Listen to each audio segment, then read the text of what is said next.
toujours avec la région, on a développé un pôle d'apprentissage qui est passé en 3 ans de 1250 apprentis cette année à 1800 et qui est appelé encore à se développer. Le long de la départementale, une liaison piétonne a été aménagée pour que les apprentis puissent récupérer des vélos qui seront là à disposition en location pour aller au campus. Ce qui veut dire qu'un apprenti de Montpont et de Bussian ou de Terrasson peut trouver une solution pour venir passer sa semaine au centre du CFA.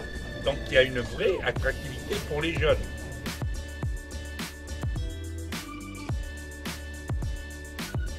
Eh bien bonjour, nous sommes les pouvez nous présenter. Donc Yannick Bidot, maire de Marsac-sur-l'Île et vice-président du Grand Périgueux. On aimerait vous poser quelques questions sur l'inauguration de la navette. Donc d'abord, d'où vient l'idée de ce projet? L'idée de ce projet remonte à bien longtemps puisque, moi je ne suis maire que depuis 2 ans, mais l'idée remonte à environ 40 ans.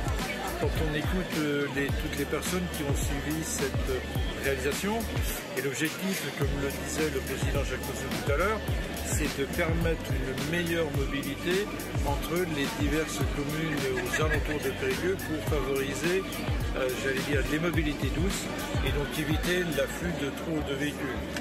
C'est une opération de longue haleine puisque les travaux sont engagés depuis déjà de nombreuses années et les 2 éléments finaux seront d'une part la passerelle sur Périgueux et surtout, ce qui nous intéresse le plus, la halte ferroviaire de Marsac-sur-l'Île. D'accord. Et donc, comment ça pourra faciliter la mobilité de tout le monde et des jeunes aussi? Je pense que la navette qui va s'arrêter à Marsac, au début une fréquence de 1 toutes les heures, mais on commence déjà à travailler pour que ce soit 1 toutes les demi-heures. Ça permettra quand même d'arriver facilement dans le centre de Périgueux à un coût excessivement faible et donc ça favorise la mobilité entre Marsac, Périgueux et l'un des objectifs de la commune c'est aussi de relier l'ensemble des voies douces vers l'halte ferroviaire pour que les gens puissent venir en vélo, montent dans la navette avec leur vélo, arrivent à Périgueux ou à Boulazac ou à Niversac et donc puissent après aller sur le lieu. Donc je pense que c'est un atout essentiel pour le développement de la commune de Marsac. Oui, ça permet au petit public à être relié à Périgueux.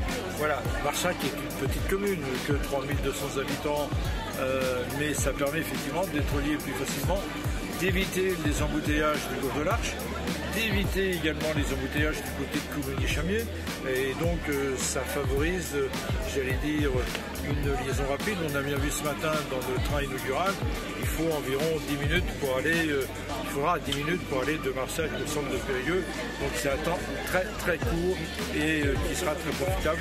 Autant en profiter pour lire, faire des mots croisés ou écouter de la musique. D'un point de vue écologique, c'est dans le cadre du développement durable, c'est indispensable. Il faut impérativement que l'on développe tous les modes de circulation doux et ce dossier en fait partie. Merci. Merci.